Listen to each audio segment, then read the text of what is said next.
Candidates for office embraced positions so extreme that they'd rejected them just months before. News reporters became rigid propagandists. And then, weirdest of all, comedians lost their sense of humor. Here, for example, is deeply unfunny comedian Samantha Bee lecturing America about Ivanka Trump last night. Watch. You know, Ivanka, that's a beautiful photo of you and your child, but let me just say, one mother to another, do something about your dad's immigration practices, you feckless. He listens to you. Put on something tight and low cut and tell your father to stop it. A dumb person's political harangue masquerading as comedy.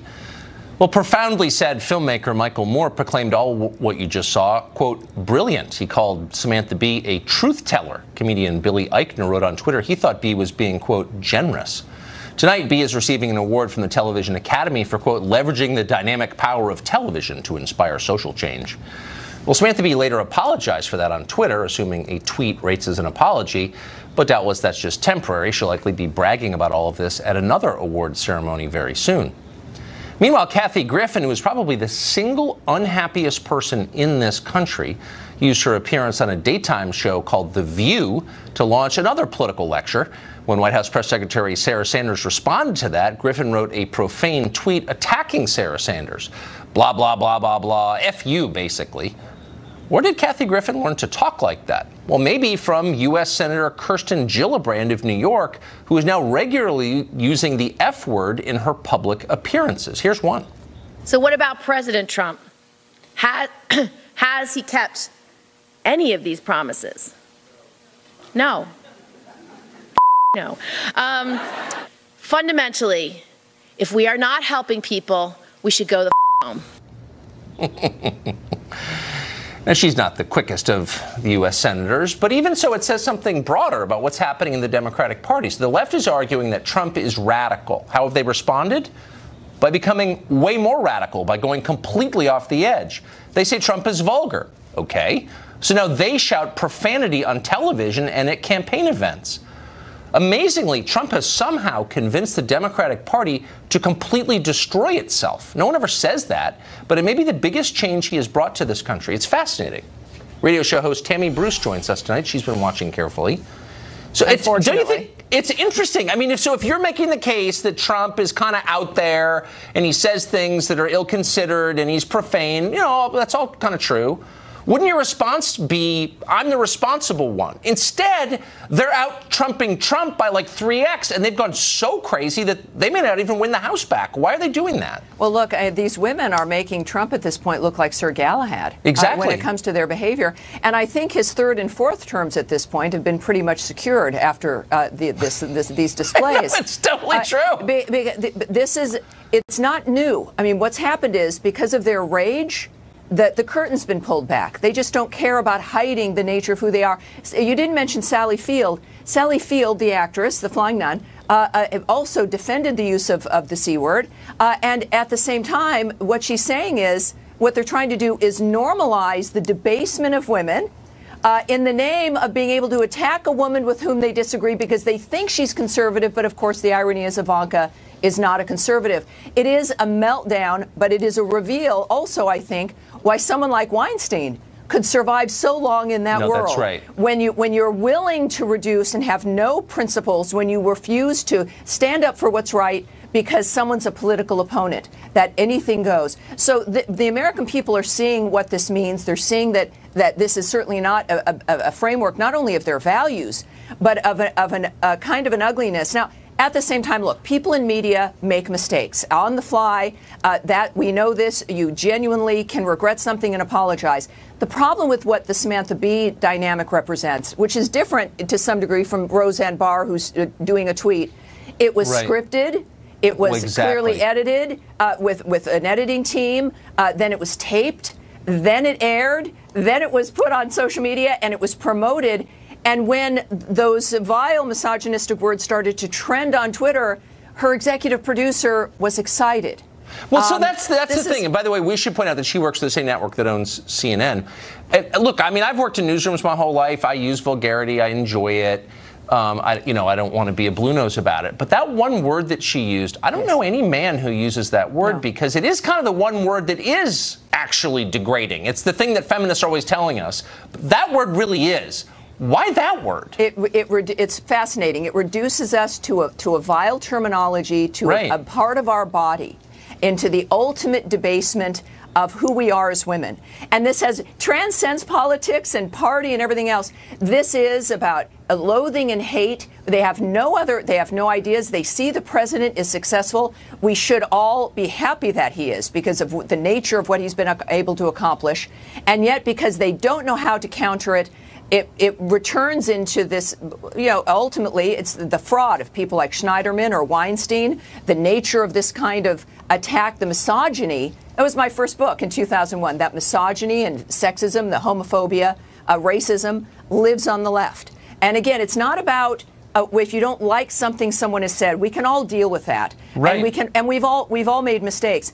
This is a concerted, scripted attitude. And then for other women to support it and try to normalize. Sally Field was well liked to some degree.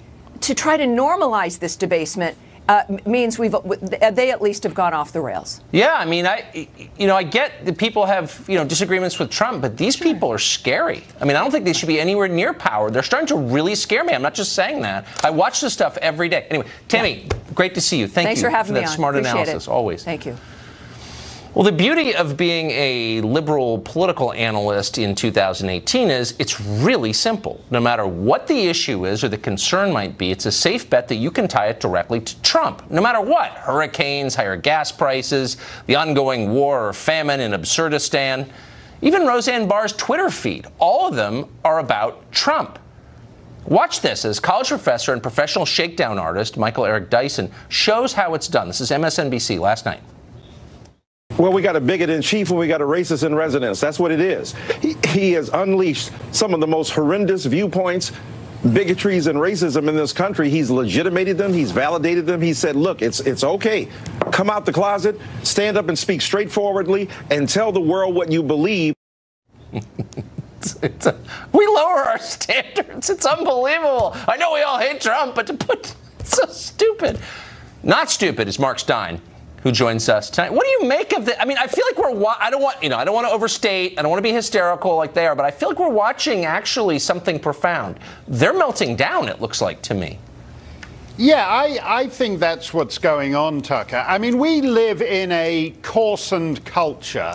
And everybody has said that. I think one of the reasons why Samantha Bee, for example, used the C word is that the F word has been drained of its power. No, that's exactly right. It was when, I believe, it was Ken Tynan, I think, who first said the F word on TV on the BBC back in the 60s. The Irish playwright Brendan Behan had done it a couple of years before, but he was so drunk that nobody actually understood that that's the word he had used. So giving everybody our top stories, the special counsel flailing and the Dems. And that word has so lost its force, in part because it's now said routinely on family shows that they've had to move to, Samantha Bee had to move to the C word. What I find interesting was the crowd went deliriously wild about it. There's no joke there. There's no insight there. There's no particular point there. But the fact that she said the C word has the crowd. Well, we really got our value for money. If we'd been here, 120 years ago, we'd have wanted to see a trapeze artist or a tap dancer or an Irish tenor. But today we're happy to go into a theatre and cheer deliriously when somebody says the C word. And that's actually something that if anyone digs that clip out in several decades, they'll be interested to look at, I think. Well, it really is like looking at old pictures of the Cultural Revolution from China with all these, children with their little red books and saluting all this nonsense. And you're thinking, how could a huge group of people go simultaneously insane? And it's just mass hysteria. It's a human thing. So what, in the end, is the effect of this? Do normal people look on and say, Samantha Bee has got to be, Kathy Griffin too, two of the unhappiest people in America. I don't want anything they're selling. Or do they say, wow, sign me up for whatever she's got? No, I think that you're right to detect a certain joylessness in it. I think there's also a logic, though, because we have we're on two incompatible tracks. On the one hand, you have this general coarsening F word, C word, C word, F word. But on the other, you have ever more protected classes of people. So you have people you can't say anything about because they're black, they're gay, they're Muslim, they're transgender, whatever's next down the pike. Which means that it's actually only people who are associated with Trump or who are religious conservatives or who are whatever. It's a very narrow sliver of people you can unleash the blizzard of F and C words on. And that's the contradiction. And as we've talked about before, Tucker, it's actually killing comedy. I mean, the fantastic thing about this clip is that it's a supposed comedy show. It's got writers. It's, as Tammy was saying, it's pre-taped. It's all carefully edited, but there actually isn't a joke in there underneath. There's just the word. So if you could just quickly, I know it was only a couple of years ago, but remind me why NBC fired Billy Bush. He laughed at a joke that was less vulgar than this, and he got fired and they destroyed his life because why? Do you remember? Right. I don't remember. No, exactly, and that's the injustice here. I mean, Roseanne, who I don't think is any kind of conservative, I never said that, but Roseanne has had 40 years of work vaporized over her tweet, and unlike Samantha Bee, she's actually funny, and she was funny in a lefty way. She had lesbian kisses 30 years ago, but her lesbian kiss has been vaporized with everything else because she's perceived as supporting Trump. That double standard is ridiculous. And it's been scrubbed from digital. You can't, it's like the Dukes of Hazzard. You can't find it. Unbelievable. Mark Stein, thank you for chronicling this revolution with us. I appreciate it. Thanks a lot, Tucker. Last time we told you about a series of blog posts apparently written by MSNBC weekend anchor Joy Reid more than a decade ago. At the time, Reid was not the humorless progressive robot you know so well today. At the time, her views on immigration, for example, were somewhere to the right of Donald Trump, and that makes sense since mass immigration hurts poor people the most. Well, tonight we have a new set of antique Joy Reid blog posts uncovered by BuzzFeed. In one post entitled Baghdad John Strikes Again, Reid shared an image of John McCain's face superimposed onto the body of the Virginia Tech mass shooter. Couldn't do that today. Reid also promoted a 9/11 conspiracy documentary. She attacked Congressman Barney Frank of Massachusetts for the crime of being gay, and she wrote a satirical piece about Tony Blair's son visiting gay bathhouses in the U.S. Spicy.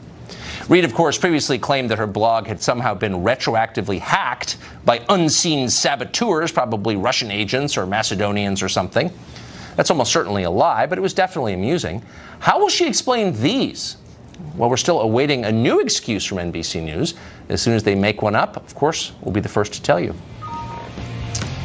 Next up, the president says his campaign was spied on. His enemies say no, it wasn't. The media don't seem to care either way. What really happened? We're going to get to the facts of this story once and for all next. Post reported that during the 2016 presidential election, the Obama Justice Department received reports from an FBI informant who surreptitiously gathered information on members of the Trump campaign without their knowledge. Subsequent reporting from other press outlets confirmed that story. Fox News can now also confirm it. It happened. And yet, remarkably, many of those same media outlets are now claiming that none of this is real or ever was real. It didn't happen. People with hairspray and artificial tans are nodding into the camera and telling you that right now. A couple of high-profile Republicans, including Congressman Trey Gowdy, echoed that claim. There was no spying by the Obama FBI on the Trump campaign, they say. Anyone who claims otherwise is a propagandist or a lunatic. But who are the propagandists here? And what actually happened? We express a lot of opinions on the show, but tonight, for a minute anyway, we think it's important to get to the facts of this case. Byron New York has been covering the story from the beginning for the Washington Examiner. He joins us now. So I think look, there are a lot of ways to interpret a fact set. But let's just go through slowly so we can all understand it. what we know. My understanding is that we know that the Obama FBI had an informant attached who was speaking to people on the Trump campaign and reporting back to the Obama DOJ. Do we know that? We do know that. We do know that from the reporting. We also know it from the testimony last year of Glenn Simpson. He was the guy who founded Fusion GPS and who hired Christopher Steele, who actually was a former spy, to make the Trump dossier. In his testimony to the Senate. Was the Trump campaign aware of this? No. No. So there was someone working for Intel/law enforcement agency gathering information about the campaign without its knowledge and reporting back. According to Simpson, it was someone who had essentially volunteered. He was not recruited to infiltrate the Trump operation, but he volunteered. He was an FBI informant, and if you look at what he did, he tried to insinuate himself with some members of the Trump campaign. So then why are anchors telling us, reporters, journalists telling us, there was no spying on the Trump campaign? Well, I think that, first of all, the informant part is just a fact. And we need to know more about it, but it is a fact. The New York Times reported it. I read it. Absolutely, and so did the Post, and so have other people.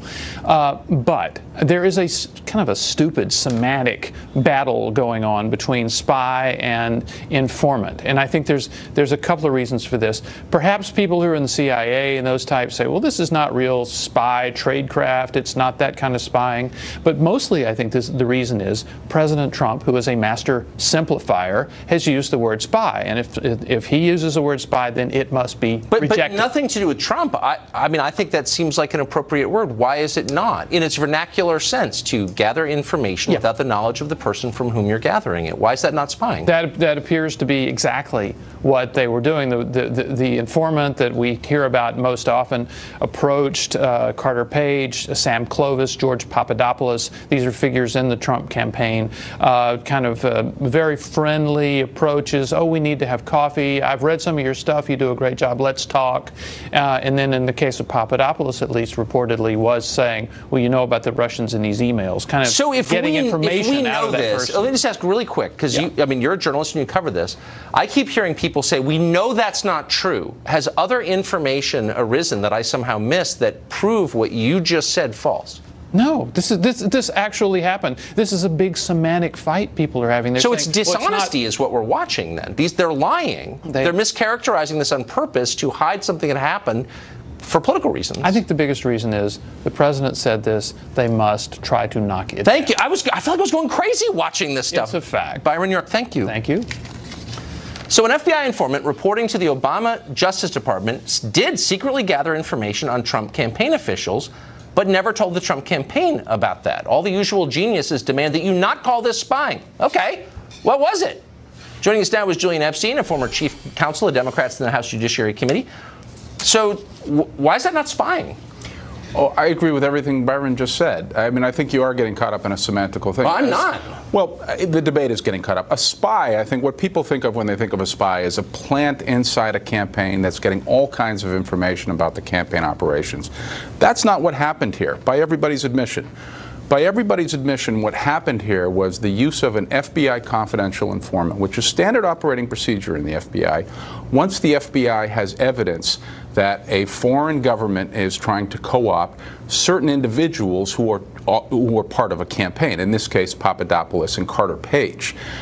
The FBI informant was simply trying to get, once Carter Page had flown to Russia, had bragged in emails I'm aware of all this. I guess, but he was spying on the campaign. This was an effort for the FBI to investigate whether or not, based on information they had already gotten, understand that there was validity to the Russians some people have been these two individuals. I get it. I understand. As foreign agents. There are two levels, but let's just hit the first one. That's spying on the campaign. You're saying it was justified. I'm open-minded. I'm saying it's very, very limited to two particular individuals. But it was spying. So when I see these morons on television passing off this propaganda, there wasn't spying. It was spying. So stop lying, A. B, to the question of whether or not it was justified. If they really were concerned about this, that these two people attached to the campaign were in the employ somehow of the Russian government, why didn't they tell the Trump campaign? Well, they did. They Well, did. They did. Yeah, It says they didn't. Well, the FBI went to the Trump campaign in July of 2016 and Who did they go and warn them that they were looking at, that they were spying on the campaign? No, that the Russians were trying to infiltrate. No, but why didn't they tell them? Both campaigns, the Clinton campaign and the Trump campaign. Okay, because you normally wouldn't, in the course of investigation, you normally wouldn't go and tell other people that might be caught up in illegal activity that there's certain things you wouldn't going on. tell the No candidate? FBI would do that. So here you have the Obama administration. Not in an ongoing administration. The Obama administration doing this. Obama has come out against Donald Trump's candidacy, and yet his FBI agents are conducting this spying. And yet they didn't tell. Why not tell Trump? Did they believe he was working for Putin? I mean, seriously. So there's two reasons. You make it sound like Obama's commanding the FBI. It's his FBI to investigate individuals that the intelligence. We don't know that actually. So there's zero evidence of that. I doubt. Byron would say that there's any evidence of that. I doubt anyone. I'm merely saying they worked for the Obama administration. We don't know the answer because all of these media morons are telling us we have no right to ask. I'm an American. I do have a right. And I want to know what this is about. Yeah, I don't think there was any political involvement in this decision. We don't know that. I think this was. There's no evidence of that, Tucker. There's no evidence of anything because it's been shut down. We don't know what happened. Well, the Gang of Eight got a fair amount of information when they met with the Justice Department earlier in the week. I don't but care I'm what sure, some politician knows. So I'm sure if the loyalists had any information that there was a political involvement in the decision to investigate, that would be. God only knows. I don't trust any of these people. I'm an American citizen and a taxpayer. I've lived here all my life, and I want to know what the hell this was about, and I have a right to know. But you're also arguing that you don't trust the FBI and the security agencies. I'm saying, why should I trust any of this? You have one administration spying on its political opponents. We know that. It's been reported by people who hate Trump. There's no debate about that. Why shouldn't I know the full context to it? That's fair. I would just go back, and I kind of agree with Byron. I mean, this is a case in which the intelligence agencies got information, in one case about Papadopoulos bragging to a foreign diplomat but why not tell Trump that he had contacts with the Russians. Hold on, let me finish the point. And then Carter Page, who had gone to Russia, who had been under investigation for years, who had been tried to be recruited by Russian spies in 2013. This is credible evidence by the intelligence agencies that the Russians are trying to You're evading my question, and I'll end with this. Why not tell Donald Trump that we are spying on your campaign? We've talked to these guys surreptitiously. Why would you keep that from him? Why doesn't he have a right to know that? Because the information at that point was that the Trump campaign was actively soliciting information from the Russians. At least Papadopoulos was. So they had and evidence. Potentially Carter Page. But there's no evidence that Donald Trump did. There's no evidence now. But also no knowledge on the FBI as to how far up the campaign it goes. So why would you inform a potential target of an investigation that they're being targeted on counterintelligence? Because no FBI would do that. Political campaign. Boy, if this were happening on the other side, as God watches, I would be honest enough to say, whoa. Let us agree on something. If Trump was doing this to Elizabeth Warren a year from now, I would be very worried about it. And I think that's an honest point. And let us finish on this point, because I think we could actually find some agreement. I think the idea of the FBI ever going into a campaign, a political campaign, whether it's Clinton or Trump, is very disturbing and should meet very, very high standards. Good. The point we should agree on is the Inspector General ought to look at this, and the Inspector General ought to determine like yesterday, and stop entirely kosher or whether it wasn't kosher. Well, I think the evidence will show what Gowder. But first, if I hear another person on television lecture me about how there was no spying when there was spying, I'm going to say, you're lying. It's a semantical discussion. It's true. It's a use of a confidential informant. Yeah, I mean, that's just another euphemism. All right, now they're barking at me. We got to go. Julian, thank you. It's an important distinction. Patrons in a bar in Portland recently financed a reparations happy hour because nothing compensates for historical sins like cocktails. The activist who organized it joins us next. Pay for, about 100 people did pay their racial indulgences. That provided enough cash to cover free drinks for the non-white people who showed up. What is this about exactly?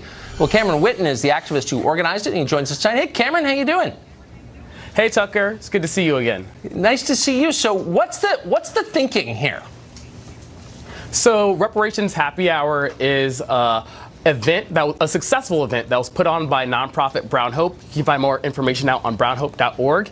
And what we did was that 40 black, brown, and indigenous people attended this event. We had over 150 white people donate. And this wasn't about alcohol. I've been sober for 27 years, so you can trust that I was not putting on an alcoholic event. What we did was we built community, and we made a space to heal from the impacts of racism. And I believe that you as a conservative can respect the fact that we had people voluntarily routinely support this event and show that we as individuals can take action to heal from the impacts of racism. It's a little patronizing, no, though? I mean, because the assumption is that all black people are poor and need the help of white people, and it makes the white people feel virtuous, like they're coming to the rescue, and I don't know how it makes the black people feel, but it probably makes some of them feel patronized, I would think.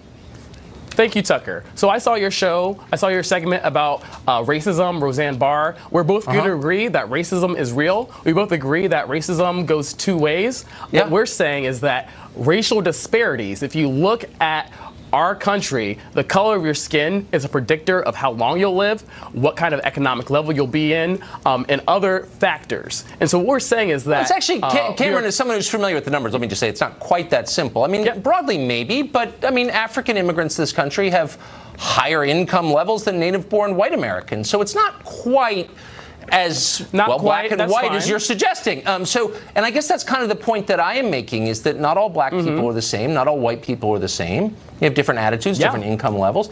And this kind of suggests they are, because you're saying if you're a certain color, you're in one category. If you're in another color, you're in another category. That makes me uncomfortable. Why doesn't it make you uncomfortable? What we're saying that racism is real and that racial disparities exist. And so we're offering a solution, saying that we are calling on folks from a privileged demographic to pay into a solution and invest in the leadership of black, brown, and indigenous people. By paying for their cocktails? We don't care about exceptions. We care about the facts. And the facts state that racial disparities exist, and Brown Hope has offered solutions for us to build community let me just ask you from this. the impacts of racism. Okay, I mean, I think it's a very clever deal you got going. Pay for my drinks and everything will be fine. I am clever. Thank you, Tucker. Thank you. I'm very clever. You are an entrepreneur in a hilarious way. But let me just ask this. Would it make you feel... Who would have thought that a tiny event that already happened in Portland, and now I'm on Fox News, now New York Times is covering it? This was a clever event. We elevated reparations. I agree. I'm a genius. We'll agree on that. But let me ask you this. Would it make you uncomfortable if someone who made less than you did paid for your meal or your drinks because you were a different color?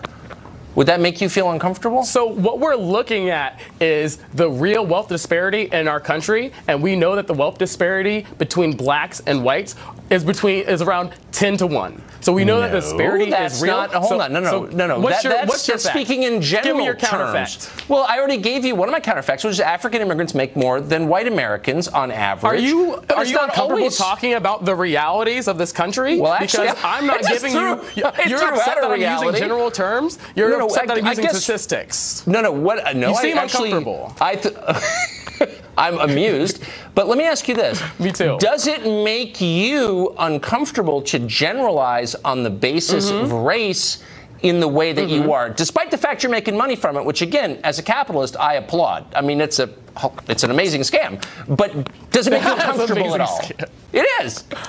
No, so even looking at the civil rights movement, we saw that racial disparities existed, and you could be like, oh, generally, some people in the civil rights era were doctors, or some people could vote. So we've always had exceptionalism. But in the general fact, look at the facts. The facts matter, and we know that racial disparities exist. So empowerment is paying... No, but I guess we're being resourceful. We're working with our partners to invest in this work. We were successful. We were successful. Send me a guilt offering. Pay for my drinks. Yeah, you are winning. You are winning this game. You are the winner. I love that. Cameron, and I can tell you, the majority of people who came to we got $10 in cash, and the majority of folks who were there, they spent that money on gas, gave that money to friends, paid for rent. This was not about alcohol. We raised a great issue. We called it happy hours. And but you made money. What? This event was about... You made money, Cameron. That's right. We elevated reparations. We elevated reparations because... Good job. Unfortunately, we're out of time. I'd love to... You're a capitalist. I know that. I thought I was a capitalist until I met you. I'm amused. Cameron, thank you. Great to see you. Well, up next, executives at Purdue Pharma, the company at the center of the opioid epidemic, were lying, it turns out, when they said that they didn't know their drugs were being abused. They did know their flagship drug, the one from which they made most of their profits, OxyContin, was being widely abused by users across the country. But now, after making billions of dollars off the worst drug crisis in the history of this country, one in which tens of thousands of people have died The New York Times has uncovered documents that show that Purdue Pharma executives were aware of the abuse, even as they aggressively marketed the drug to new users, some of whom died. Barry Meyer is the investigative journalist who broke the story. He's the author of Painkiller, An Empire of Deceit and the Origin of America's Opioid Epidemic, and he joins us now. Barry, thanks a lot for coming on. Thank you. This story has not received, I don't think, enough attention. So tell us what Purdue Pharma knew. Remarkably, what they knew was that the drug was being abused. They had gotten special permission from the FDA to promote this drug as less prone to abuse than other drugs. And they kind of took this claim, they ran with it, they made claims that were not true, but during that whole time, they were aware that people were abusing the drug. They had reports from their salesmen, they had reports from doctors, they had reports from law enforcement officials, and they sat on these reports. They made no mention of them to regulators, to authorities, to lawmakers, and they just kept selling and selling and selling. So, looking back, I mean, this drug was shipped to some counties, famously in Kentucky and West Virginia, in quantities that weren't justifiable under any circumstances, legitimate circumstances you can imagine. So it must have been obvious what was going on. They must have known. Why has no one been charged from this company? Well, in fact, the prosecutors that investigated this company wanted to charge them. They wanted to bring very serious charges against the executives. Our report and the material that is in Painkiller is drawn from a secret Justice Department report in which prosecutors recommended charging 3 top executives of Purdue Pharma with serious felonies that would have sent them to prison. But they got stopped by top Justice Department officials who blocked these indictments. Who are the officials who blocked those indictments? They were the top people in the Bush administration who were running the Justice Department at that time. It's unbelievable. It's absolutely unbelievable. It is unbelievable. So do you think we've passed a point where it would be impossible to charge the people partly responsible for the deaths of tens of thousands of Americans for crimes? Well, the statute of limitations is probably run on these crimes. It's probably impossible to bring criminal charges. There are a lot of cities and states that are bringing civil charges, civil lawsuits against Purdue Pharma. I mean, I think the important thing is this. We are now in the midst, and you've reported on this, of a great public health crisis. The only way to get out of it is to understand how it started. Yes, exactly. That is the story that Painkiller tells. And we need to understand that story. We need to know who needs to be held to account. We can't treat corporate executives with kid gloves when these companies are flooding our country with millions and millions of pain pills. It's life expectancy for middle-class Americans just went down for the 3rd year in a row 2 days ago. Barry, I appreciate your reporting. Thank you. Thank you, Tucker. Really valuable stuff. Up next, final exam. The question is, can you beat our 2 professional news experts at remembering the news? That's next. All of them, we're about to find out. This week's defending champion is Fox News correspondent Griff Jenkins. He's won a number of times in a row.